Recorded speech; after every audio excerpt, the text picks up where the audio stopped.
આગળ સમાચારમાં વાત કરીએ તો ભાવનગરમાં જીએસટી વિભાગ દ્વારા કાર્યવાહી હાથ ધરવામાં આવી છે। તો ભાવનગરમાં જીએસટી વિભાગ દ્વારા તપાસ કરવામાં આવી। મોબાઈલ સ્ક્વોડે બિલ વગરના 2 વાહન જપ્ત કર્યા। પેટ્રોલિંગ દરમિયાન આઈસર અને ટ્રકને ઝડપી લીધા છે। બિલ વગર હેરાફેરી થતા વાહનોને ઝડપી પાડવામાં આવ્યા છે।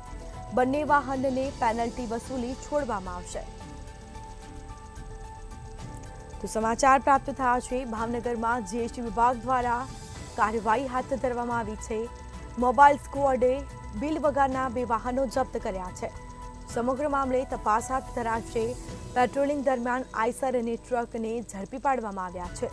બિલ વગર હેરાફેરી થતા વાહનોને ઝડપી લીધા છે। તો જીએસટી વિભાગ દ્વારા કાર્યવાહી કરવામાં આવી છે।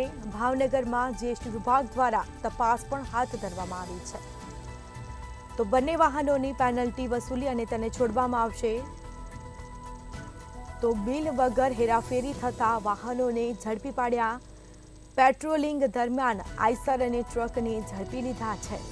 મોબાઈલ સ્ક્વોડે બિલ વગરના 2 વાહનો જપ્ત કર્યા। ભાવનગરમાં જીએસટીની ટીમે કાર્યવાહી હાથ ધરી છે। તો જીએસટી વિભાગ દ્વારા તપાસ પણ કરવામાં આવી। બિલ વગરના વાહનોને ઝડપી પાડ્યા છે। જે બાદ બંને વાહનોની પેનલ્ટી વસૂલી અને તેને છોડવામાં આવશે। મોબાઈલ સ્ક્વોડે 2 બિલ વગરના વાહનો જપ્ત કર્યા છે। તો ભાવનગરમાં જીએસટી વિભાગની કાર્યવાહી જોવા મળી। વધુ વિગતો સાથે સંવાદદાતા હિરેન ચૌહાણ આપણી સાથે ફોન લાઈન પર જોડાયા છે। જી, ભાવનગરમાં જીએસટી વિભાગ દ્વારા કાર્યવાહી કરવામાં આવી રહી છે, શું માહિતી?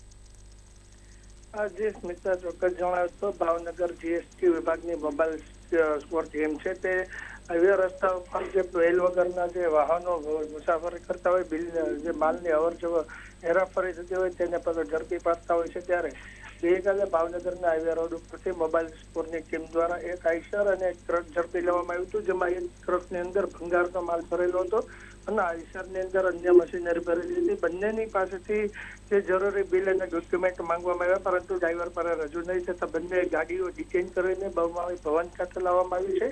પરંતુ સવાલ એ છે કે મોબાઈલ સ્ક્વોડની ટીમ જે છે જે કામગીરી જે કરે છે તે ગોપનીય રીતે થતી હોય છે, કારણ કે કોઈ પણ જાતની સચોટ માહિતી બહાર નથી દેવામાં આવતી અને જે પણ વાહનો ઝડપી લેવામાં આવે છે તેની વિરુદ્ધમાં શું કાર્યવાહી કરવામાં આવી છે, કોનો માલ છે, કેટલાનો માલ છે અને પેનલ્ટી કેટલી આપવામાં આવે છે, કોઈ પણ જાતની જે કહી શકાય કે મીડિયાને જે માહિતી મળવી જોઈએ તે નથી મળી રહી।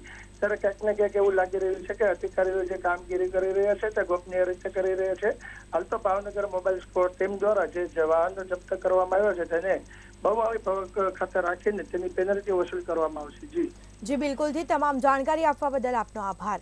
તો ભાવનગરમાં જીએસટીની કાર્યવાહી જોવા મળી છે। જીએસટી વિભાગ દ્વારા કાર્યવાહી તપાસ કરવામાં આવી છે। મોબાઈલ સ્ક્વોડે બિલ વગરના 2 વાહનો પણ જપ્ત કર્યા છે।